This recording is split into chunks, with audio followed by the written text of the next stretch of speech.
nom du Père, et du Fils, et du Saint-Esprit. Amen. Bien-aimés dans le Christ, nous sommes aujourd'hui jeudi 11 mars, et la parole de Dieu que notre Mère Église nous propose est extraite de l'évangile de Luc, chapitre 11, versets 4 à 23. En ce temps-là, Jésus expulsait un démon qui rendait un homme muet.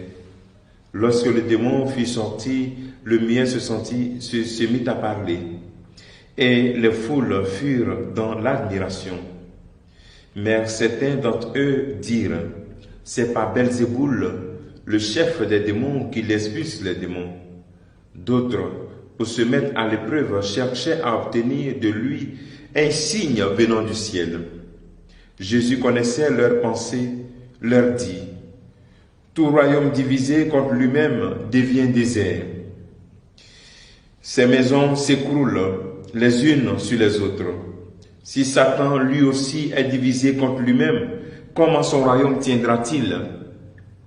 Vous dites en effet que c'est par Belzéboul que j'expulse les démons. Mais si c'est par Belzéboul que moi je les expulse, vos disciples, par qui les expulsent-ils?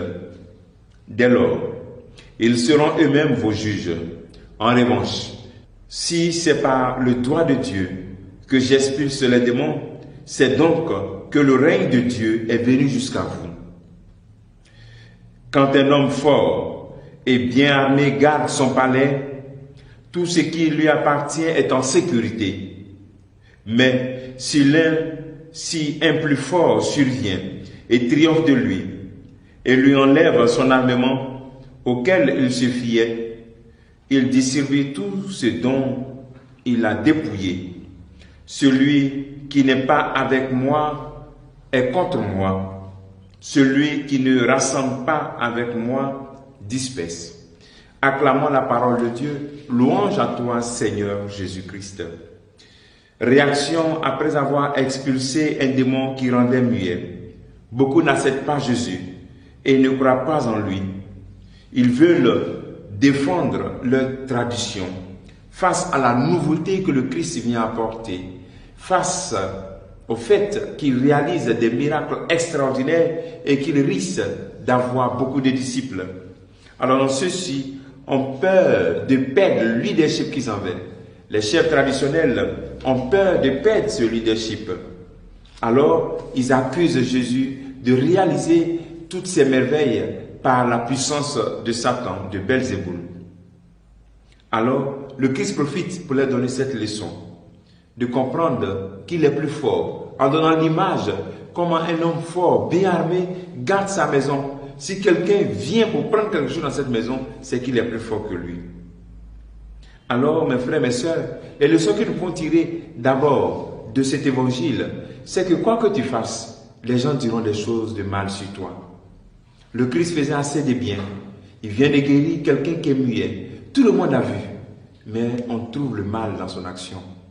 Souvent, beaucoup de personnes sont découragées et ne veulent plus faire du bien dans le monde, ne veulent plus faire du bien à leurs frères et sœurs, parce que les gens parlent mal, les gens torpillent, ou bien même des personnes disent des mensonges sur vous. Le bien n'a pas d'arrêt, le bien n'a pas de frontières. Mon frère, ma soeur, tu es une personne bonne et charitable. C'est une valeur théologale, la charité.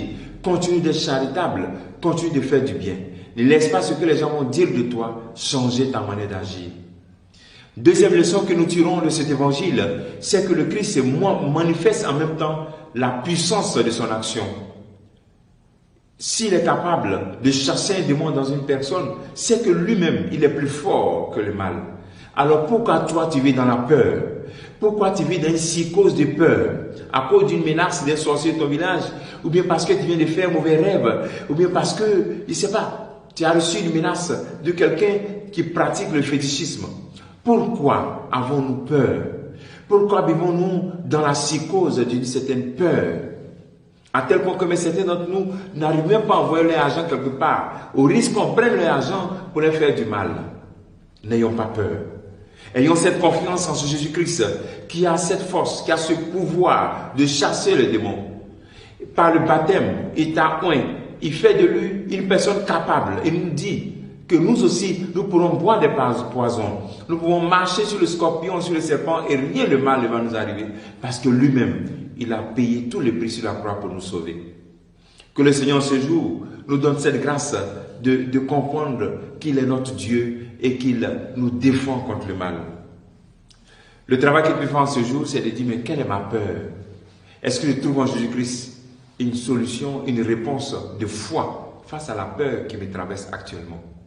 Que le Seigneur te bénisse, qu'il nous bénisse tous en ce jour, au nom du Père et du Fils et du Saint-Esprit. Amen.